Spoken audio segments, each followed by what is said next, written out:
Hello and welcome to the 37th episode of Fresh Off the Reel. My name is Lib. And my name is Pat Sandler. I'm running out of funny things for these. and today we're taking one of our recommendations that were submitted to us through our link tree. Make sure that if you haven't sent us a recommendation and you have a movie in your head that you want to recommend to us or a TV show, make sure to send us your recommendation. linktr.ee/fresh-off-the-reel. First link on the link tree. But we are taking a recommendation from our good friend Natasha Kikioke on Twitch. She recommended us "Click" by Frank Coraci. I think that's how you say it, but that's it's an Adam Sandler movie. Yep. If you've seen one of these, you've seen all of them except Uncut Gems. That one's special. Yeah, but and Jack and Jill is also very special. sure. Yeah, we this is another movie we watched together. Yeah. Yeah, we watched it all together in the same room. Yeah, that's true. We were in the same room for that.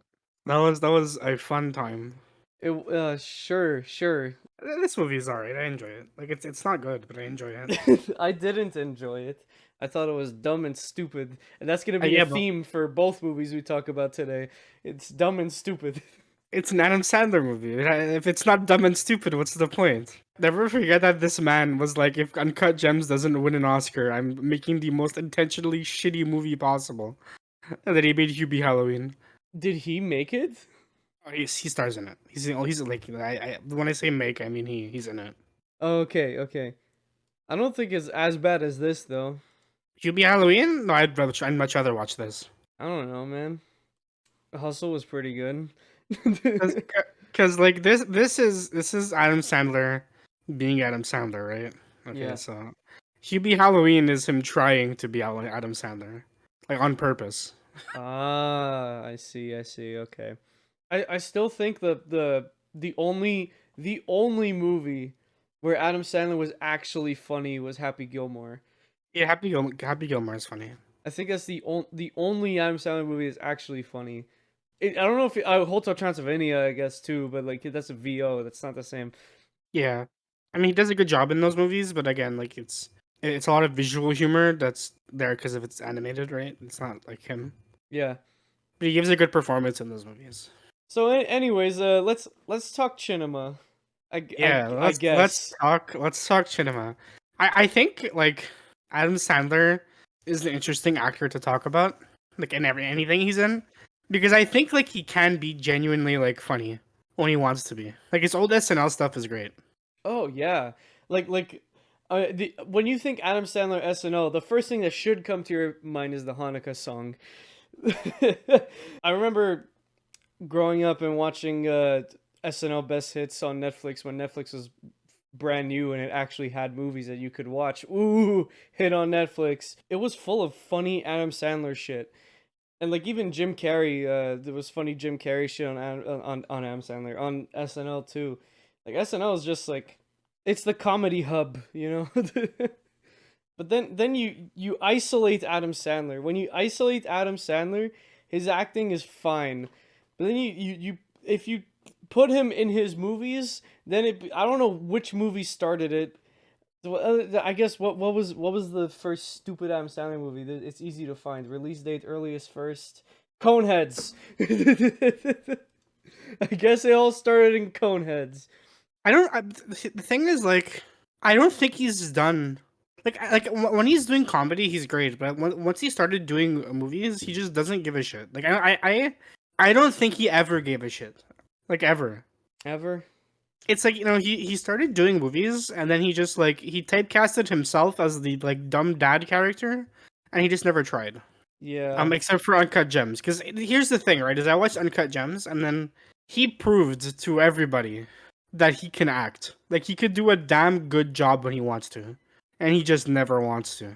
I don't know what it is. I don't know if it's his agent who like just keeps getting him shitty movies, or like he only agrees to do like things for a quick buck. I don't know what it is, but for some fucking reason, this man who can act and can be funny chooses not to at every given opportunity. There's only like 2 or 3 movies where he actually tries.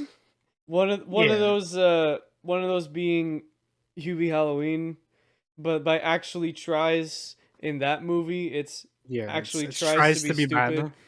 Like I think there's definitely things you can enjoy about Adam Sandler movies. I enjoy Click as like a like it's not good, but I enjoy it, right? And like I like the first Grown Ups enough. I think it's bad, but it's funny to watch. You laugh at it though, not with it. I mean, the thing about Grown Ups is that he's with four other comedians. Who are also not funny in that movie, by the way. Yeah, But this isn't about Grown Ups. But like here's the thing with Adam Sandler in general is he just makes movies with his friends. He's yeah, like, yeah, exactly. Kevin James, Rob Schneider, let's go make a movie, okay? Like, I don't get it. Like, he gets movies with funny people. Then they come together and then they're all not funny together. Like fucking Chris Rock's in Grown Ups, he's not funny. Fucking like Tim Meadows is in Grown Ups, not funny. David Spade, not Not funny. funny. Kevin James. I mean, okay, Kevin James is very often not funny, mind you, but like, There's a show with Kevin James. It's called, I think, The King of Queens. It's actually a good show. I like that show. I have not seen it. It's okay. It's fine. It's just because the supporting cast in that show is really good. Kevin James himself, like by himself, is not good, but he plays like a cop, and he's like the worst cop ever, and it's really funny. Shaquille O'Neal's in Grown Ups. He's an officer. What? Okay. Anyway, this is not the movie we're talking Yeah, about. today we're talking about Click, a 2006 film directed by Frank Coraci that I said before. He also directed Zookeeper and The Wedding Singer, which are which is our Kevin James movie and another Adam Sandler movie respectively. So it's like I'm just surprised that Kevin James isn't in Click. me too. I'm surprised. Maybe he was doing something else at the time. Hold on. Let's see. What was Kevin James doing in 2006? Monster House. He was doing Monster House. It's like Rob Schneider. Rob Schneider's in it. Yeah, Kevin James. Like that's it. That's the trio. They're best friends. Kevin James, Rob Schneider, and Adam Sandler, the trio. I remember when I was a kid, I would always get Jim Carrey and Adam Sandler confused. I still do sometimes. I get a lot of people confused because of You like you get you get similarities. you get Jim Carrey and Adam Sandler mixed up. Sometimes, yeah. Really? I lost a quiz game a long time ago because I thought Adam Sandler was in The Mask. Okay.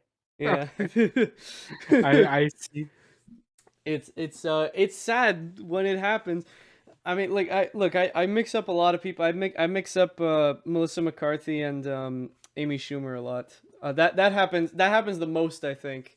Out of all of my mix-ups, that's the one that happens the most. Melissa McCarthy and Amy Schumer. Second most is this is the one everybody hates me for is Beyonce and Rihanna.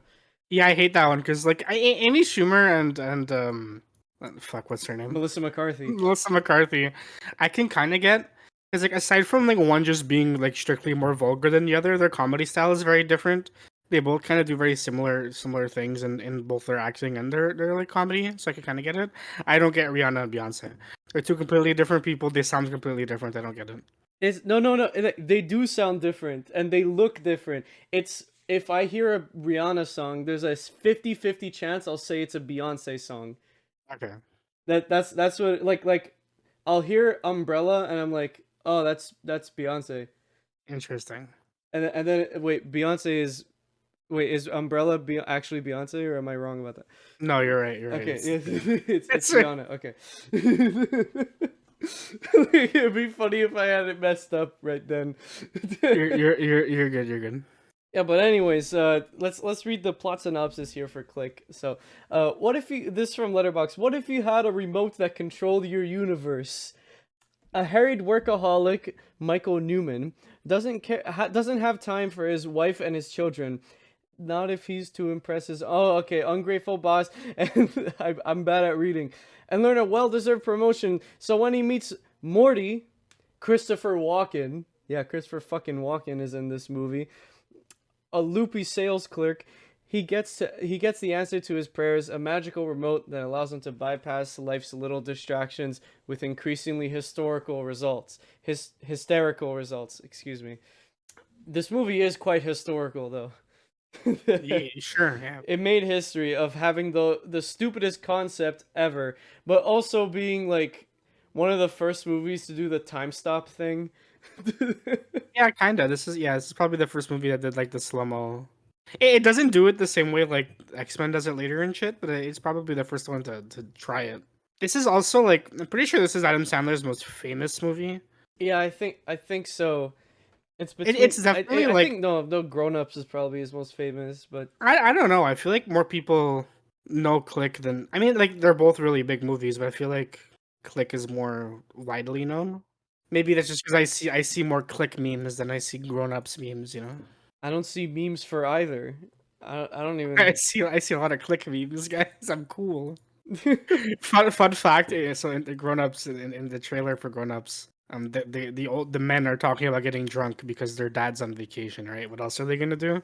And then the little girl in the movie is like, "I'm gonna get chocolate wasted." And then when I was like, however old I was when this movie came out, I thought that was the funniest fucking thing ever, and I used to say that everywhere. Yeah. Oh my god. Okay. So I was in.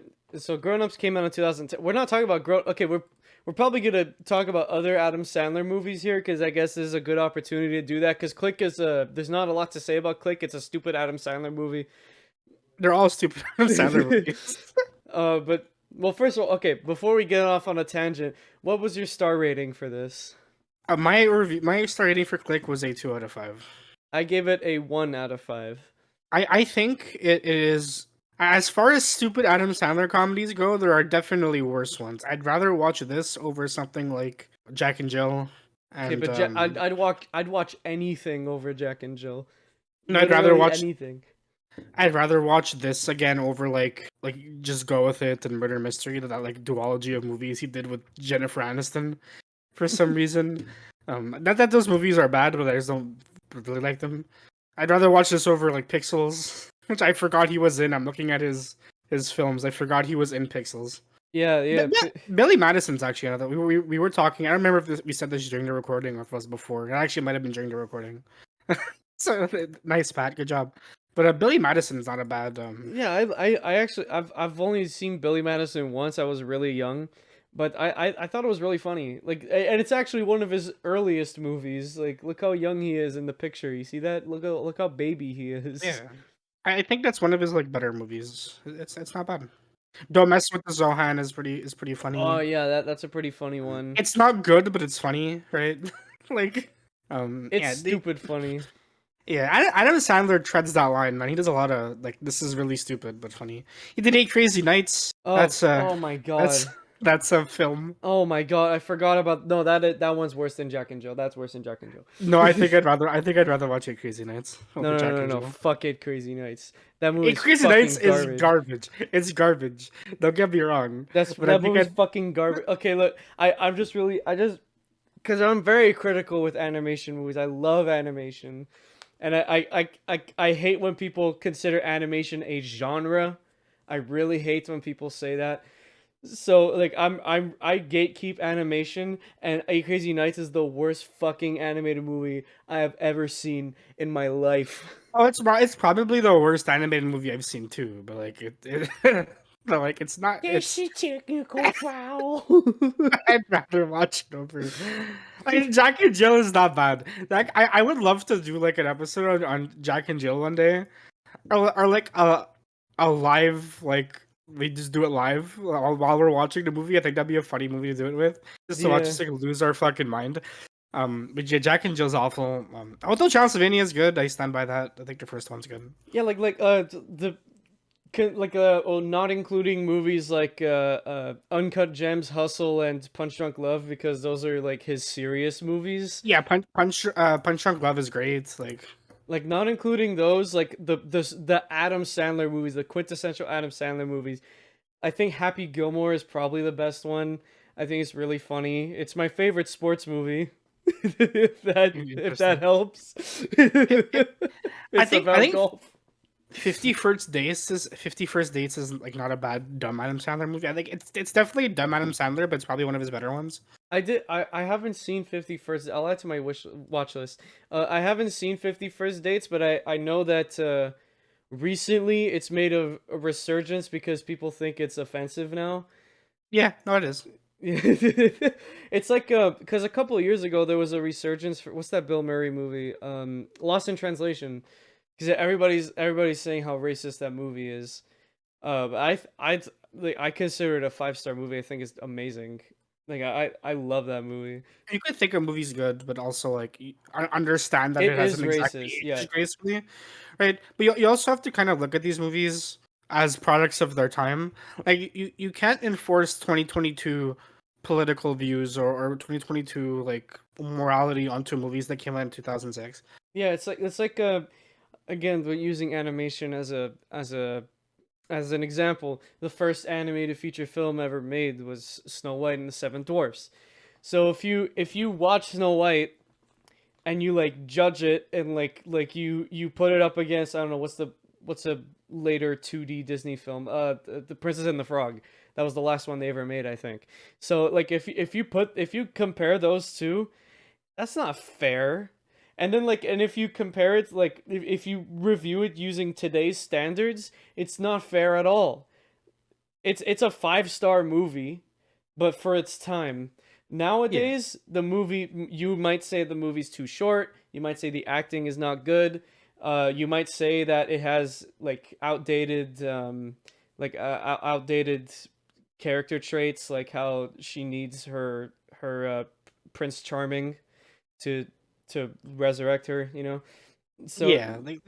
Movies don't always age gracefully. I also think movies of like comedy movies of this style in like 2000, in like the mid 2000s, like it was offensive jokes or shit jokes, like actually like poop, like not not bad. I mean like poop poop jokes. jokes, Yeah. poop jokes and farting or like offensive humor. That was just like the trend back then. And regardless of what you think now, and that's not to say we should like allow people to make these jokes now, right? But like if yeah, you have to understand that that's just the nature of these movies back then, and maybe we shouldn't enforce modern day standards onto them, at least in that regard. If a movie is bad, like if the joke is bad, yeah, it's bad regardless, right? But like it's not it's a product of its time. On that note, Click Has his has a lot of a lot. sexual harassment jokes in it. A Yeah, lot of them. a lot of sexual harassment jokes and a very racist character played by Yeah, Rob Schneider. yeah. And then Um, another very sexist and racist character played by David Hasselhoff. and like those jokes have aged poorly. We're acknowledging the fact that they aged poorly. They're not good jokes, but they're very standard of what kind of jokes were in these movies in 2006. Oh my. Especially an Adam Sandler movie. I don't think there's a single Adam Sandler movie from this era or like the 2010s that didn't have some kind of joke against women or race. It sucks, but it kind of was the trend. Dude, dude, I had no. David Hasselhoff is in Sharknado 3. We have to watch it now. He's probably in it as like a reference to Baywatch, right? We have to fucking watch it. Yeah, probably. Well, we gotta continue bad movie nights. We haven't done it in a while. Yeah, we haven't done that in a really long time. We have to go back to that. You also have to finish The Boys and House and Daredevil and Yeah, and we have to. Did you have to finish Shameless? I finished Shameless. Oh, you finished Shameless. Okay, Yeah, good. speaking of Shameless, uh, Oh yeah. this fun fact while we were watching Click, that movie we're actually here to talk about. Um, there's this kid in the movie, like the Adam Sandler's neighbor's kid, who I kept like eyeing because like he looked really familiar. And then like halfway through the movie, I'm like, wait, that looks like Cameron Monaghan. Like is that because I've been watching Shameless recently. At the beginning of Shameless, he's young, right? Not as young as he is in this movie, but he's a kid. Yeah.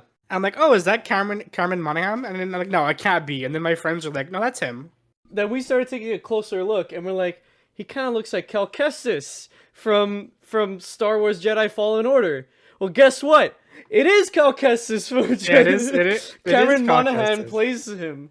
He's the mocap and the actor for him. Yeah. Also, Rachel Dratch is in this, which is funny because she's also in Shameless. For some reason, this movie has such a like A+ cast. Like you got Christopher Walken is in it. There's the one she's an aviator. Kate Beckinsale. Yeah, that's her name. She's in the Underworld movies. That's where I know her from. Yeah. Oh yeah, yeah. Like there's just so many like people that we just recognize. We're like, holy crap! Isn't this Nana from Nana? The whole time we were watching this movie. There's a lot of people from SNL on this. There's what's her name? Julie Kavner, Marge Simpson. Yeah, yeah. Uh, Marge Simpson is in like this movie. this movie actually has like a pretty funny cast. There's a bunch of SNL stars in it. It's good, but like they got cursed with being an Adam Sandler movie where it's not funny. This movie isn't funny.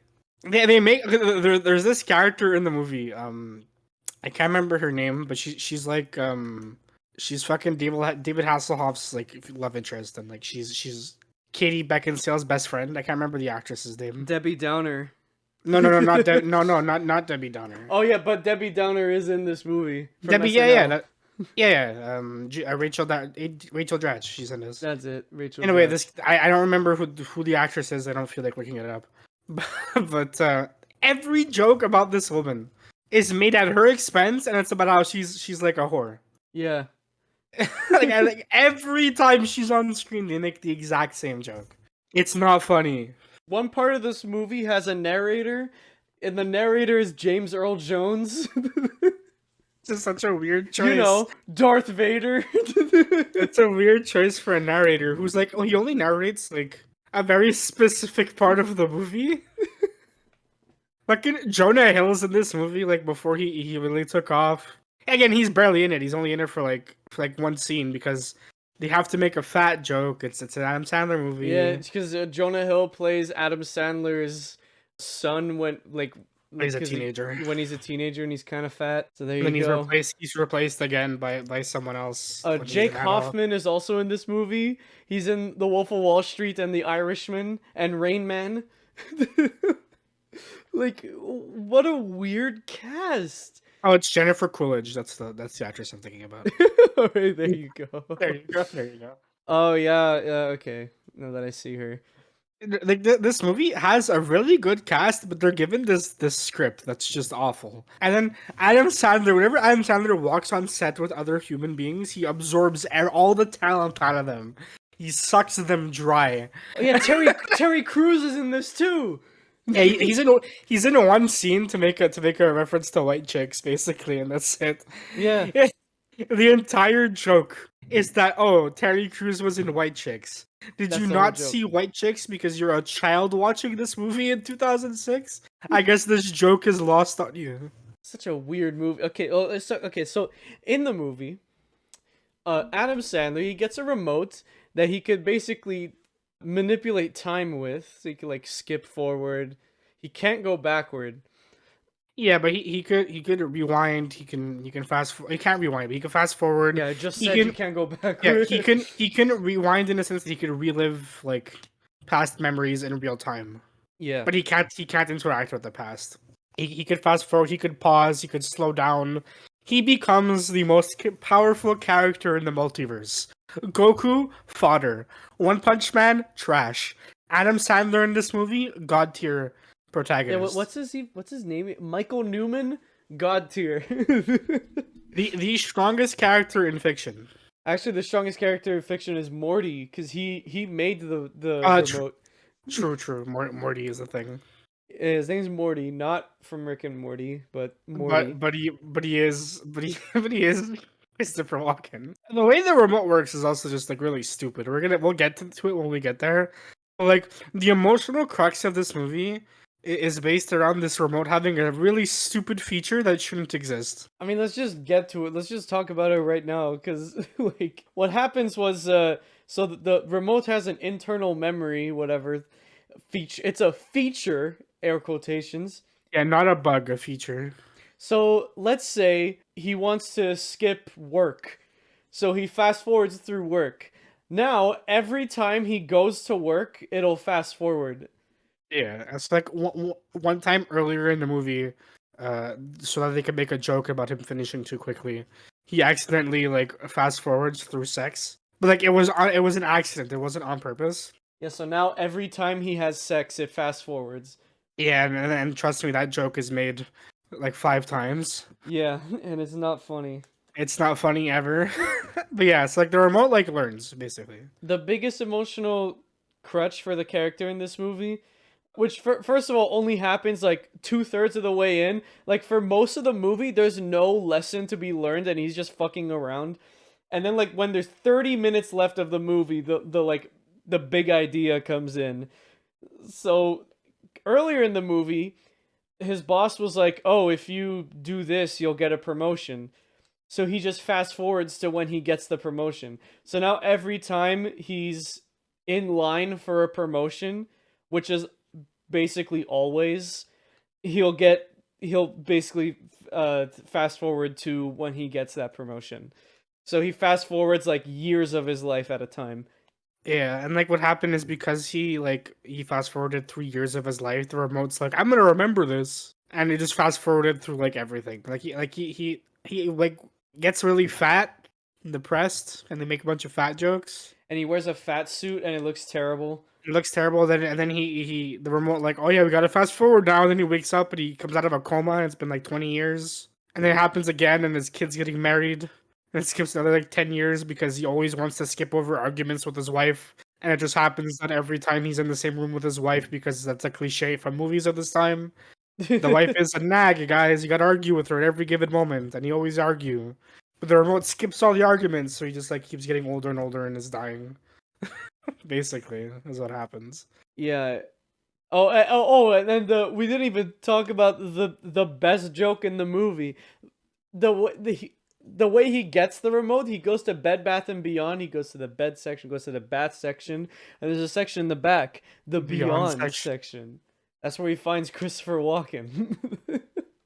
There he is, Christopher Walken. It's like, oh shit! He just has this remote. So apparently he's like the Antichrist. Isn't he the devil? Is that what he says? Or he's death, right? He's death. Yeah, he's death. Yeah, he's death from Family Guy. That's the big twist, which I don't really understand because of he's death, but he gives the remotes like did he just give Adam Sandler the remote just to play games? Like I don't get it. Yeah, and also he gives Adam Sandler a second chance after. So why? If he's actually death, why didn't he just let him die? Because he learned his lesson, Lib. He learned that he should be happy with the time he has to spend with his family. Great That's lesson. what the movie is about. He keeps skipping over his entire life because he only cares about himself. He only cares about himself and his career with the intention of providing for his family, but in the process he abandons them. He leaves them behind. But he learns his lesson. What a wholesome adventure. Yeah, because the ending of this movie is the most hated cliche in all of media. It was all a dream. Yeah, they Super Mario Brother 2 us. 2 us. Yeah. They did it, guys. It was all a dream. But or was it? Because he gets a letter from Morty. Ooh. Yeah, he's given the remote again and then he throws it in the garbage. Right in the trash can. Which, by the way, as per the movie rules, a sequel is still on the table because the remote wasn't destroyed. His kid finds the remote and does the same thing. Yeah. Yeah, so Click is just the fucking worst. And like the whole time we were watching it, I couldn't stop I couldn't stop pointing out all the shitty shit, just straight up shit that's in this movie. There's one scene where he pauses his boss and just does a really big fart in his face. He shits his pants basically on his face and he slaps the shit out of him. First he pauses. He like beats the shit out of him. Like max power slapping. Then he unpauses so the guy feels pain. Then he repauses and like takes a shit on his face basically. and then it pauses so you see that reaction. And it's like it goes on for so long. Like he sits there farting in this man's face Like a for good minute. yeah, for like a good minute. It goes on for so long. But that's like a thing with Adam Sandler movies in general. He doesn't like. I don't think that fart jokes are inherently not funny, right? They're lowbrow humor. You probably shouldn't laugh at them, but they can be funny in like certain situations, right? But every fucking time these movies make a shit joke or a fart joke, they go on for too long. And I think it's people think that's the joke, but no, like it's not funny. This man takes a shit on a guy for a minute, and you're just sitting there, and like he pauses. I was like, oh yeah, I got another fart. I'm doing it again. Oh, like it's so bad. Like It's not. this movie came out. It's in theaters. Imagine sitting in a movie theater with your family because it was advertised as a family film. I'm sure kids ate that shit up. Oh no. Kids in 2006. If you were a kid in 2006 and you watched this movie, please contact us. I want to know what happened in that scene. And I in was your a head. kid. I was a kid in 2006. Yeah, I don't remember watching so was it. I. Like, So was I, but I didn't watch it in 2006. I didn't watch it in theaters. If there was anybody out there who's listening to this that has seen this in theaters, please DM us on Twitter. We want to know what happened. did you metaphorically eat that shit up? But like it's not even just the fart joke. It's like every joke in the movie. Like there's one part where Adam Sandler is like driving, and it's one of the most famous like memes of the movie. Of like there's like a woman running in the opposite direction, and she has like big boobs. Oh yeah. And so he slows it down so you could just like sit there and gawk at her boobs jiggling basically. And it goes on for like 30 seconds. Like we get it. You're a pervert. Like, move on. And then on top of this isn't even Click's fault anymore because that no, this is because on Letterboxd, I'll put it up on the screen. I get on Letterboxd, the freaking still image that they show for the movie is like a sexy picture of the female lead. What's her name? The one that was in Aviator. Katie Beckinsale? Yeah, Kate Beckinsale. You seeing this picture? Kate. Yeah, I see it. What the fuck is this movie? Who is it for? Who is this movie for? Because it's not for families. No, like but it's lowbrow humor, right? Like it's just that's the kind of shit that was funny back then, I guess. But like it was it though? Was it really funny? Like let's see. Let's see what movies came out in 2006. Here's what you could have been watching here. Okay, let's see. Comedy 2006. What could have you been watching? Oh, there's not a lot of comedy. You could have been watching Casino Royale. It's not a comedy. No, but it's there. Borat came out the same year. I mean, Borat's not similar. Like they have similar jokes, I guess, but Borat's actually funny. Here, here we go. Pirates of the Caribbean, Dead Man's Chest, Cars. Yes, Pirates of the Caribbean is a comedy. Yes, it is. Nah, I don't know about that. Night at the Museum. There's not a lot of comedies here. 2006 wasn't the year of comedies. I guess. I guess you're watching Adam Sandler movies. Yeah, I guess you're watching Little Miss Sunshine, which is the highest rated film of 2006. Good movie. I haven't seen it. The Silent Hill movie came out. That's just funny because it's that bad. It's just so weird. Like every Adam Sandler movie is like this, where like they always extend jokes. Like they beat jokes into the ground. Adam Sandler movies are not capable of just making a joke and then moving on. It's always like, okay, we made a joke, we made a fart joke, cool. Let's add like 4 more farts. Let's extend it by 4 more farts. Maybe by the 5th fart it will be funny, right? So like even in situations where like the first fart is funny, or like for example, like we'll talk about the scene where he pauses on his boss again. Adam Sandler, like, 'cause in that scene he's denying a promotion that he told his family he was already receiving, and he spent a bunch of money he shouldn't have, blah blah blah, right? So he pauses on his boss and he slaps the shit out of him, right? That's funny. That is a joke, right? But then him pausing again to fart on him is the same joke. It's just a different action. But like the punchline is the same. You're just adding farts. But then they go a step further, and it's a minute of farting. And it's just, like the joke already was like, cool, let's move on. And then it's extended, and then extended again, but he does this every time, and he does it in every time in this movie, and then every time in every other movie. All his stupid comedies are the same. Go watch Uncut Gems. Yeah, seriously.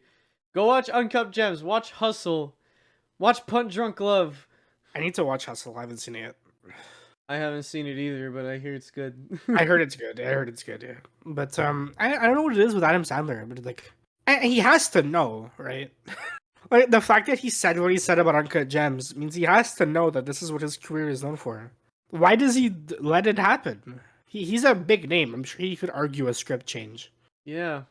Maybe he just doesn't care anymore. Who directed Uncut Gems? Maybe he never cared to begin with. Oh, the guy who directed Good Time directed Uncut Gems. That's that movie I like. Yes, that movie. It's a good time. I need to watch that movie. You should. It's good. That's the movie that sold me on Robert Pattinson as an actor. Ah. I'm like, yeah, this guy's good. And then I watched like The Lighthouse and The Batman, which you could hear about in our episode of The Batman. Yep. For me, it was The Lighthouse that did that. He's great. Good Time is. I think Steph Toodman is the one who doesn't like Good Time. I think. Persona 5 notification. I apologize. I've been playing that game, guys. I get it now. I had homework to do today, and instead I played Persona 4 for like 4 hours. Yeah, and I was playing Skyrim at like 6 a.m. You were up early today. I fell asleep at like because I stayed up not last night but the night before because I had a dentist appointment at 9:50 and it was like 3 a.m. and I didn't think if I fell asleep I would wake up in time, so I just stayed up and I almost fell asleep on the dentist chair. And then when I got home at like 10, I ate and then I played a little bit of game. It became I think it was 2:30 p.m. Crashed on my bed, woke up at like 3 in the morning. I'm like, I'm not gonna end up going back to sleep. I just slept for like over 12 hours. So I just stayed up watching. I rewatched a bit of season 2 of Brooklyn Nine-Nine because the best season, and then I just played Skyrim. That's my routine. That's my routine now. Watch a show, play Skyrim. That's my routine. You're living the good life. I'm living a really good life right now. Now I re-downloaded Elder Scrolls Online, and that's gonna steal my life now because I haven't played. At least Skyrim I've played before. I downloaded Final Fantasy 14. That's gonna steal my time. Also trying to get the platinum in Persona 4 Golden, but I wish I had a click remote so I could fast forward through that because man, getting a platinum in one run in Persona is not fun. Didn't you fail your run? No, I reloaded. Okay. I lost like a month of progress, but it's fine. Oh, you gotta save, dude. That's why I spent like 4 hours today. You gotta getting save back. more. Yeah, I do. Did we finish talking about Click? Are we still talking about Click? No, I'm not talking about Click. Okay, they're both stupid, but I love it. It's great. I just don't understand why the remote's designed that way to like cause drama, right? Look, it's designed that way so that like he could learn his lesson because Satan, essentially. Yeah. I feel like telling him would have been important information to know earlier in the movie. No, but it's like it's like making a deal with the devil. It's like, oh, you can control time, but there's a consequence. You know, you know that. I don't want to go back to it, but you know that episode of Rick and Morty where the devil opens a shop. Yes. And he's like, oh, this baseball glove will make you catch every baseball that's thrown at you, but there's a catch, and I won't tell you what it is. It's like that, you know. No, I know, but like it's I think it creates drama for no reason. It's like and because it comes up so abruptly, like the last like half hour of the movie or last like 45 minutes of the movie, it's like they wrote the first half to 3/4 And we're like, oh wait, nothing's happening, and there's no like story. It's just he's just dicking around with this remote. Let's do something. Let's make him learn a lesson. It's like we were all saying it, like when we got like for the beginning of the movie, like halfway mark maybe. We all in the room said it. Like, what's his lesson? Like, what's he learning? Yeah. He's not like at that point. His wife is still like on his side. Like his kids don't hate him. Like nothing. There's been nothing bad happening. Yeah, he's skipped over a couple things he probably shouldn't have. But otherwise, like he hasn't like nothing bad has happened. And then suddenly we're given this like, oh shit, we're gonna fast forward through 20 years because you got into an argument with your wife, and oh you're dying now. You just came out of the coma. Oh, the devil is trying to kill you because you're a bad guy. You should learn to be a better guy. There's this really sad scene with his father. Oh, that's the thing we haven't really talked about. But like, Oh what yeah, his happens is father. when he fast forwards, his body like still lives through what's going on. If for all you anime fans out there, all you anime enjoyers who've seen or read JoJo's Bizarre Adventure, it's literally just King Crimson. This remote is King Crimson. Yeah, when he fast forwards, his body like just goes on like autopilot and he just does things instinctively until the fast forward's done. Yeah, it's like there's a scene with his father right before his father dies, basically, where he's just because his body's an autopilot, he's a huge asshole to this kind old man who just wants to make his son happy. And it's probably the best scene in the movie. Like seeing like Adam Sandler watch his autopilot self, like that version of the scene is really good. Yeah, Like it is I good. wish more of the movie was like that. Yeah, it's pretty sad seeing it because it's like I think his mother's still alive, right? And Yeah, his yeah, mother is Marge. That's yeah. In the end of the movie, his mother is still alive. His father is dead. yeah, because he fast forwards and he finds out that his father's dead. So then Mhm. he goes in like the memory thingy on the remote, so he could watch it happen, like watch the last time he saw his dad. Because the remote also only shows things that his body saw when he was fast forwarding, so he can't just go anywhere during Yeah, yeah, like he has to have experienced it for him to right. go back to it. But he can't change it. He could just watch. Yeah, it's like you're watching like you're in the menus and you're rewinding to watch a movie, right? Yeah, It's like literally you're what it watching a is. recording. And like it's a really like good scene where he's like yelling at his autopilot self, but obviously he can't influence the past, right? And that's where he like learns the lesson. Like I should have appreciated what I had more instead of focusing so much on advancing my career and doing X or Y thing. I should have been appreciated for what I have because he loses his wife in the end. Like his wife still like loves him in the end. I think like in the like alternate future where he's an asshole and he's dying. I think his wife still like loves him, Well, she remarries. but she moves on with her life without him because he's an asshole, right? Yeah. But she still like cares about him. And I think like seeing more scenes like that, like there's the scene when he wakes up the first time after the first like big time jump and he's fat. Um, he goes to like his wife's house and that's where he learns he's remarried and they have this really big argument. Um, which makes him skip another 20 years because that's what he did before, right? Yeah. I think the movie needed more scenes like that and scenes like with his dad to like tie that emotional part home instead of making poop jokes. Literal But it's poop an Adam jokes. Sandler movie, so we're getting poop jokes. Yeah. Yeah, I agree with that. You need to have that emotional part because like if you don't if we because we didn't get any of those emotional parts and when you don't get those emotional parts, why should the viewer care? That's the whole thing, right? When you're watching a movie and like you feel like you shouldn't care, it doesn't have good characterization.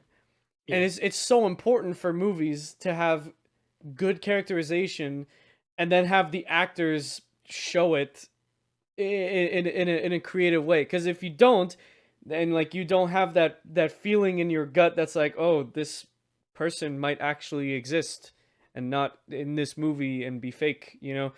You don't feel that in this movie because every character is just one note until the last 30 minutes, which is so weird. yeah.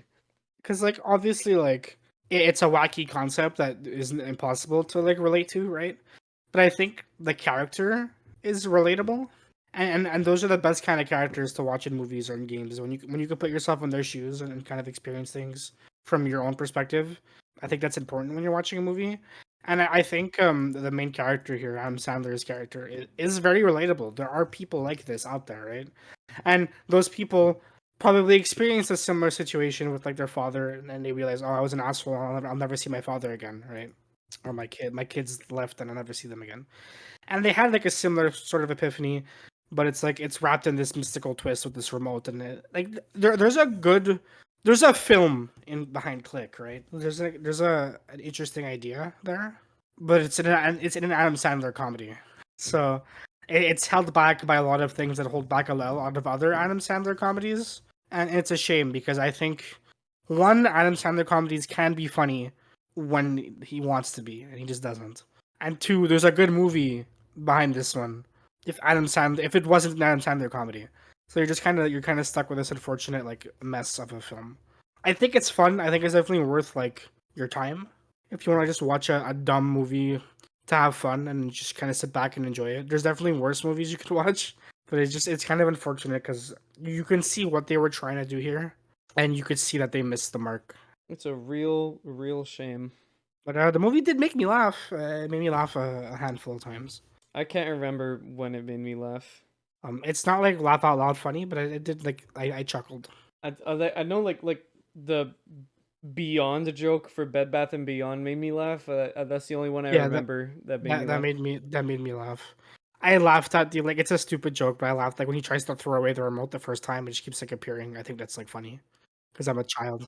I knew that joke. There's a joke in Family Guy that copies the Bed Bath and Beyond joke. I was like, I knew that joke had to come from somewhere. I forgot it was Click, because I have seen this movie before, but I was a kid and I don't remember it. Because there's a joke in Family Guy where he goes to Beyond in Bed Bath and Beyond, and he basically flies through the Twilight Zone, and then he gets to a section. He's like, "Oh, here's the scented candles." I think it was. He was like, "Oh, here they are." It's a stupid joke. Yeah, it's a stupid movie. It's a really stupid movie. I hate it. I think it's bad. I think it's really bad. I think it's bad, but I don't hate it. I enjoy it. I wouldn't watch it again. I don't know if I'd watch it again. I wouldn't watch it again anytime soon. I'd watch. I think I'd rather watch Pixels. I think.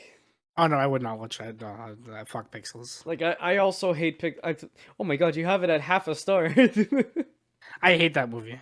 I have it at 1 star. I just rather watch Pixels because it's actually based on a really interesting real life story about a guy who cheated in a 1980s video game tournament, and basically like there was a whole court case about it. It was crazy what actually happened. And this movie's a quote unquote adaptation of that story, I guess. Yeah, I remember when Pac-Man came to California and killed everybody. Oh yeah, that part of the movie is stupid. That's real, right? That's real. But I like it, like the video game references in that movie are kind of funny. I mean, isn't it cool when No, when, I don't agree. I think they're about as funny or interesting as the references in Ready Player One. don't you? But you don't like that the main villain is the L piece in Tetris. Fuck that movie, dude. That's a movie I never want to watch again. And that's saying something, because right before we recorded, I said I would rewatch Jack and Jill. Oh my god. Yeah, so there you go. That's Click. I don't want to talk about it anymore. That's fine. Click is done. All right. So keeping up the trend of things that are stupid and dumb and really really dumb and really really stupid. We're gonna talk a little bit about. Well, I'm gonna talk a little bit about She-Hulk, because that's what Marvel is doing right now, I guess. There's 2 shows right now that we're quote unquote watching. I say quote unquote because I watched episode 1 of She-Hulk, and I'm probably not gonna watch it any more of it until it ends. I'll just binge it when it's done. Yeah. Because I don't care enough, if I'm being perfectly honest. And then both of us are watching Cyberpunk Edge Runners. Yeah. I don't know if you finished it, but I did. No, I haven't finished it yet. Only saw the first episode. Oh, yeah. But good.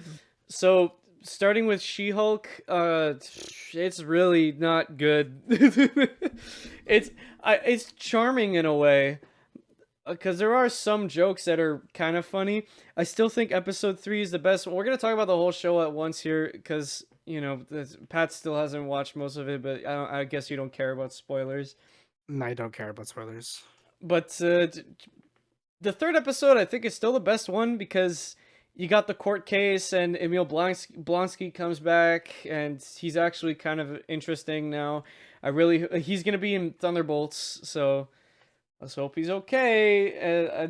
We got the not the cast, but the team for Thunderbolts. It doesn't look very promising. I'll be honest with you. My excitement went way down. I just need to see a trailer. I need to see a trailer. I just love how they changed Kamala Khan's powers because it would be too similar to a Mr. Fantastic.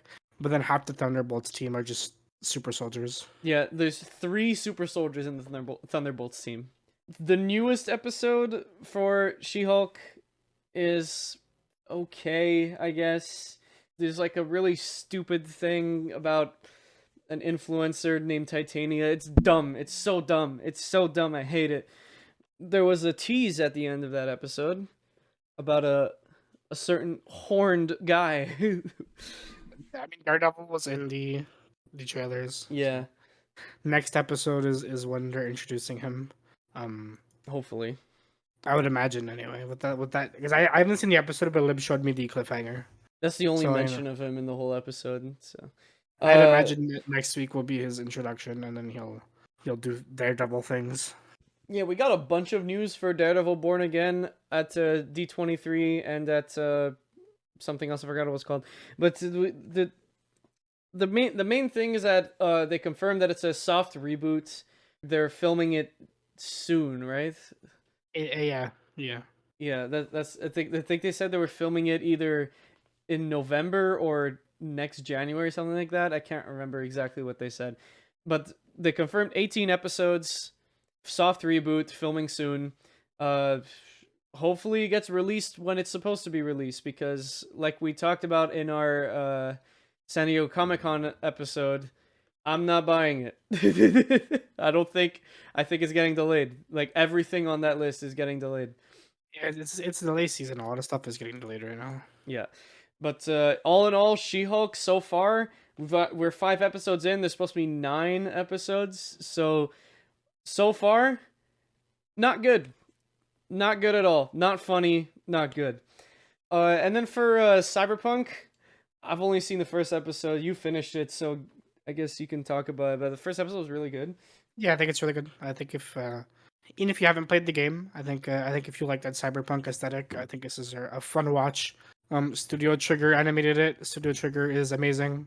A lot of the animation pops here. I think they do a good job with the setting. Yeah, it's fun. I like it. I like it quite a bit. I don't really know how I feel about how it ended, but it doesn't exactly tie into the game, so I get it. Well, you'll see. The music is really good, and it's very reminiscent of Blade Runner. I really like the soundtrack. This is basically a Blade Runner anime. Yeah, basically. The second Blade Runner, because there was a Black Lotus, which sucked. Black Lotus was so bad. It's like Cyberpunk, the game, has like a Blade Runner inspiration in it, but like it's not, sure. It's not a Blade Runner story, right? This one kind of feels more like a Blade Runner story. It's good. I would recommend it. It's not long. It's like 10 episodes. If you have Netflix, go watch it. So, moving on to our final segment here, Backloggd, the segment where we recommend each other movies to talk about in the next episode. And last time, Pat recommended Elvis to me, and I'll admit here, okay, guys, I watched it, but I didn't finish it. I couldn't finish it. This movie broke me. This movie, emotionally and physically, broke me. How many stars did you give it, Pat? I gave it 3 stars, I think. 3 stars? Okay. I did not give it a rating because that would be unfair, because I didn't finish the movie. But up until the point where I stopped, which was about an hour in, I think I wrote down the exact point where I stopped watching. It was 1 hour, 1 minute, and 25 seconds in. I stopped watching it. I couldn't continue. I just couldn't. And the reason why is the editing and the music. Okay, so first of all, let's start with the music because it's easier to talk about. There's so many scenes where they could have just played Elvis music or played music of the times because this movie takes place in the 60s, the mid 60s, early 60s, you know? Why didn't they use music from the 60s? Why did they use rap music from this year? I mean, they play. I mean, they don't play Elvis songs, but they do a lot of covers of Elvis songs. They do a lot of covers of Elvis songs because this move, first of all, biopic of Elvis. Wow, what a surprise! For some reason, they decided to edit it like a fucking trailer, like what Pat told Yeah, me. I think yeah. When I pitched this movie to not when I pitched it, when I watched it, because I watched it before I recommended it to him. I told him like the editing is like you're gonna hate it. Like this trip, you're gonna hate it. And the only reason I recommended it to him is because it was the first movie on his watch list when I opened up his page. I'm like, I watched this recently. He hasn't seen it. Whatever. I recommend it. But I knew he was gonna hate the editing. This has to be one of the worst edited movies I think I've ever seen in my life. I've seen worse edited movies. Like I've seen worse editing, but this entire movie is edited like a trailer, and not in a good way. It's in an annoying way. It's not an easy watch. Not a fun watch. I can't even describe how it's edited because it contains a lot of different visuals. So you have to like watch it for yourself.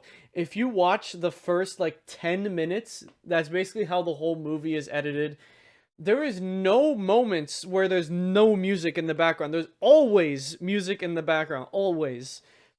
Even in emotional moments, like when there's a point where Elvis like fights with his mother and they talk like cuz he's mad about how much she's drinking and there's music in the back. Why is there music during that scene?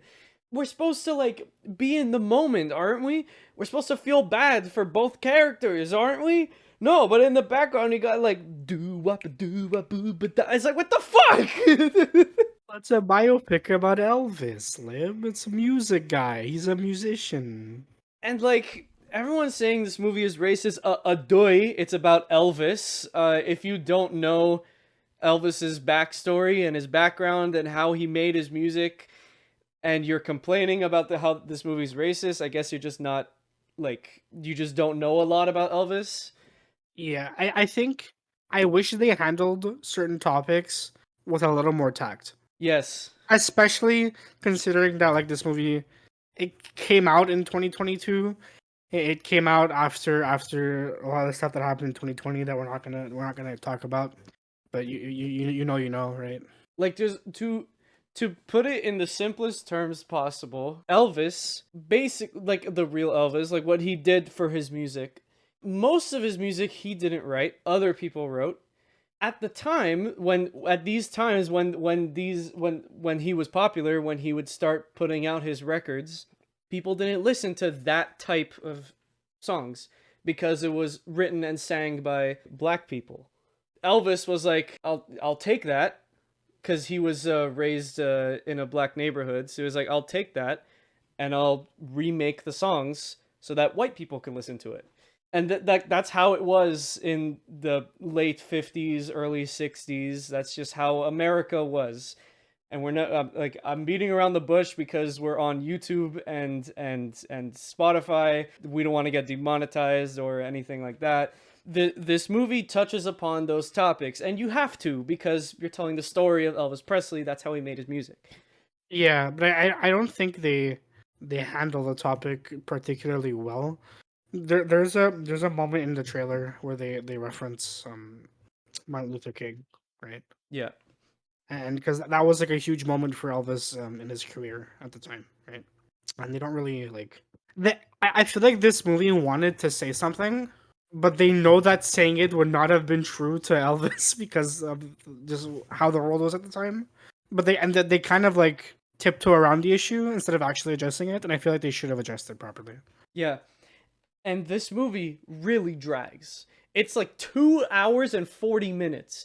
You had Yeah, time. it is too long. It is way too long, and they had the time to handle these topics better for sure. You had time to do this, to properly tell Elvis's story and to properly tell the stories of the Black Americans that wrote these songs that were very influential to Elvis's success.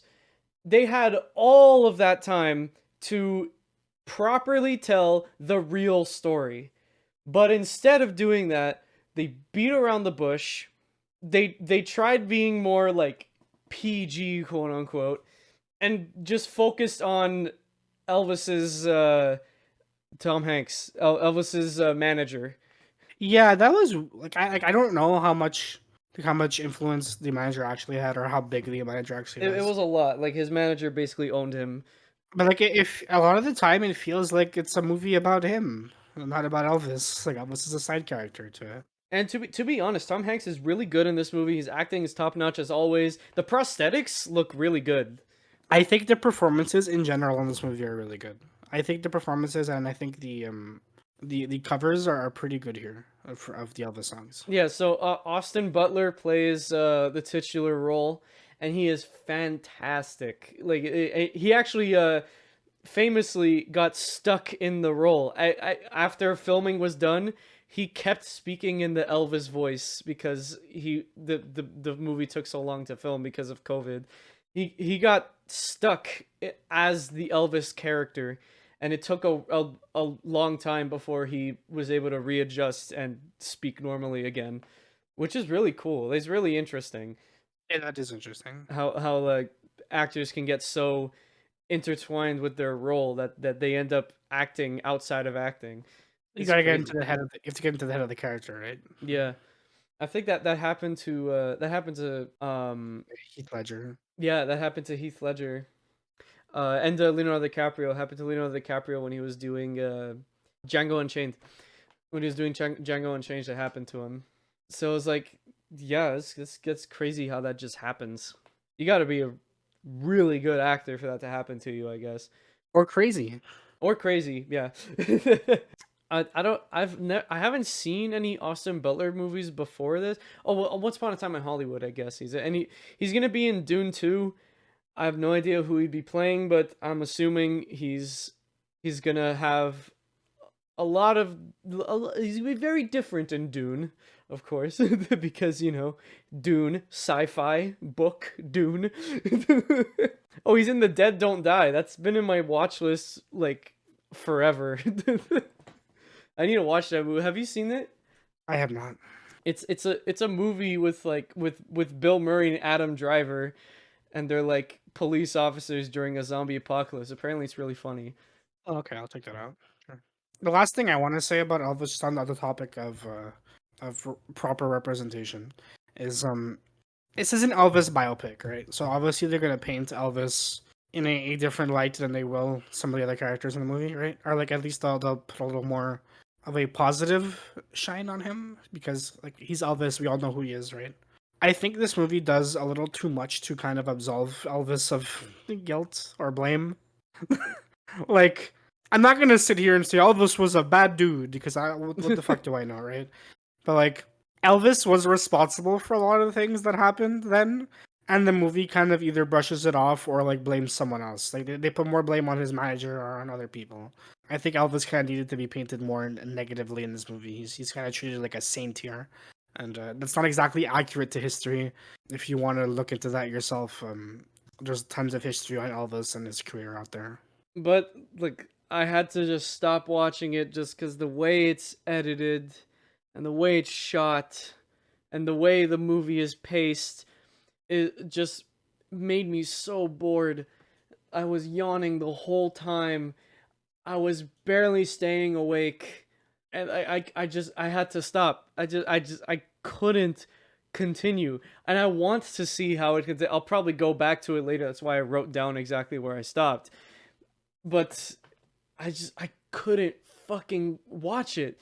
It's like it's one of the most boring and slowest movies I've ever seen. And I've been saying that a lot because movies are really long nowadays for some reason.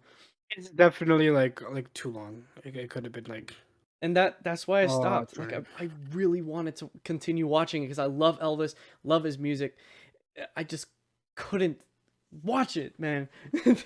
I'm sure if I was watching it with somebody else, I I probably would have seen the whole thing. If I was able to make commentary with somebody while watching it, it would have been way better. If it was just a lot shorter. Like when Pat recommended it to me, right away I was like, "Ooh, cool. I want to watch it. I've been meaning to watch it." And I saw the length. I was like, "Oh, that's a lot. That's long. That's long. I know it's a biopic, but that's long." And I've been putting off watching it for so long, and I finally was like, "Okay, I'm gonna watch it. I'm gonna watch it." 2 days ago, I was like, "I'm gonna do it," or yesterday or something. Yeah, yesterday I was like, "I'm gonna do it. I'm gonna watch it." It was so bad. It was so bad. When I finish watching it, I'll probably give it. Uh, I'll give it either 1.5 stars or 2 stars. That's where I'm at right now. Maybe the ending is good. Maybe the second half of the movie is better than the first half. I don't know. I'll have to find out later. But funny thing, looking at the poster right now, the V in Elvis is placed so perfectly on his dick. Like, I'll put a picture of it. It's gotta be intentional. It probably is. It's placed so perfectly on there. But yeah, that was Elvis. Sorry I didn't watch the whole thing, but there you go. But Pat, I need to recommend you a movie now. You do. Okay, so this is gonna be a weird one.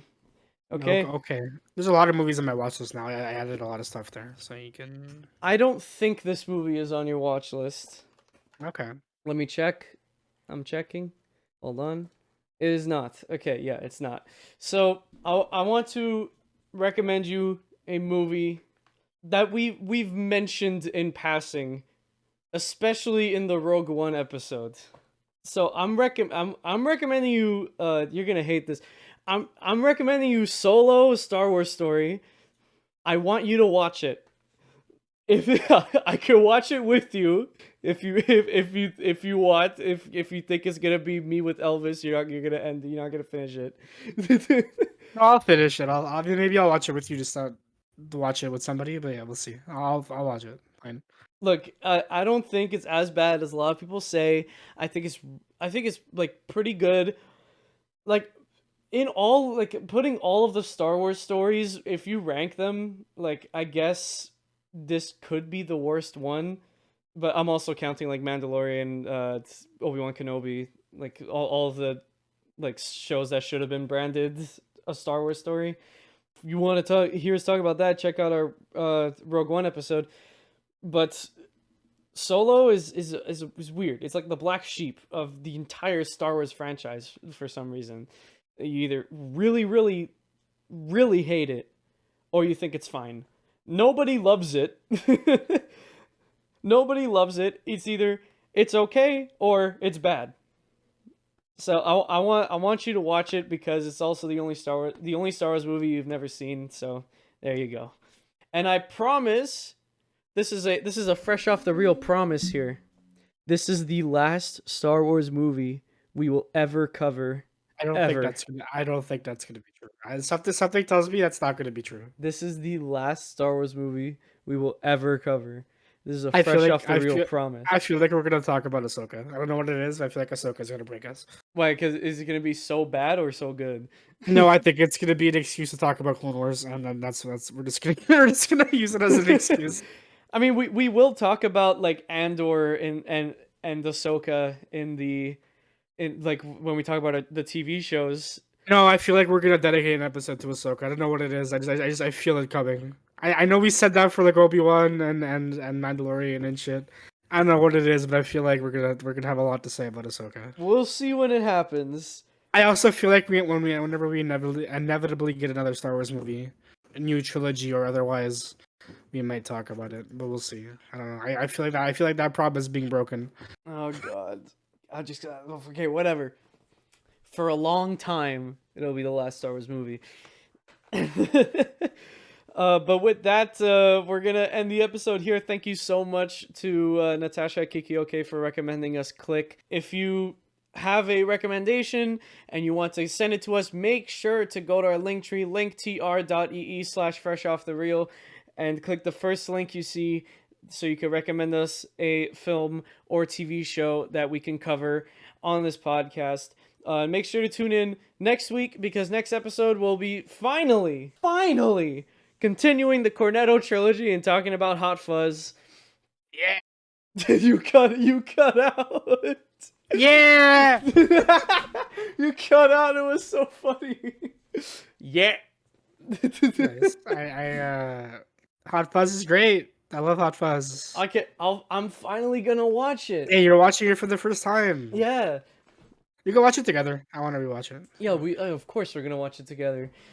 But yeah, Hot Fuzz, we're finally gonna continue the Cornetto trilogy, the thing we started in episode 6. Now it's what, 37? Yeah, this is episode 37. Yeah, it's been a minute. It's been Let's 30 episodes. Let's check Anchor. Let's check Anchor real quick. Let's see. Episode. Ooh, I was wrong. It's episode 4. Episode 4. We did Shaun of the Dead. Don't go check out that episode, cause it's not good. Nice. All right, we're finally continuing that. Yay. So make sure you tune in next week so you don't miss it. How do you not miss it? Well, you follow us on Spotify or subscribe to us on YouTube so you can never miss an episode. And you can find those also on our Linktree. What else is on the Linktree? Oh, I'll tell you. You also got the socials, our Instagram, our Twitter, where we post updates and shit like that. And of course, you can check out our Letterboxd accounts, where you can see our reviews, our lists that we made, and see some podcast spoilers maybe, because, you know, Letterboxd, you update it like every fucking day. So, yeah, we watched Borat recently. We rewatched Borat with a bunch of friends. That was fun. That was cool. Yeah. I might be watching a movie or two today. We'll see. Yeah, we'll see. But that's it for now. So we will see all of you in a theater near you. Bye-bye. Bye-bye.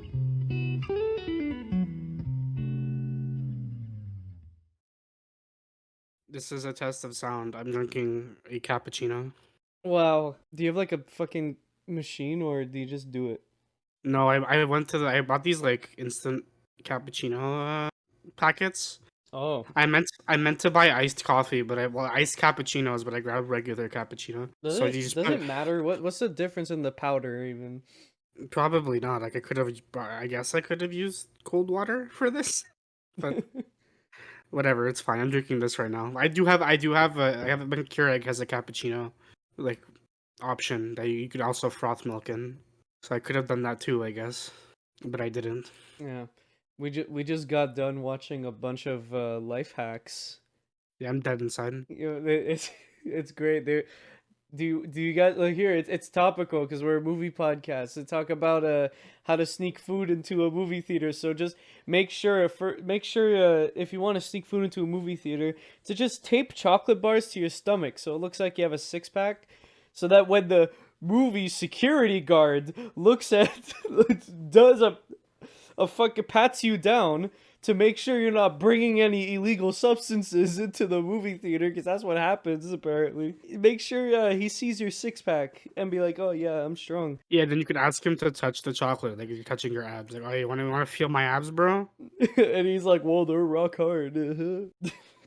I genuinely like I lost what little will I had to live left. I lost watching those videos. Okay, let me listen to this sound test. I should blow my nose actually. All of a sudden. I should do that too. Oh, this is great for the recording. Oh yeah, this is gross. Hey Spotify, listen to this. Oh yeah, you love that shit, don't you? Yeah, they love something, alright. Yeah, there's podcasts that's just fucking. That's the whole podcast. It's just people doing that. Okay, let us begin.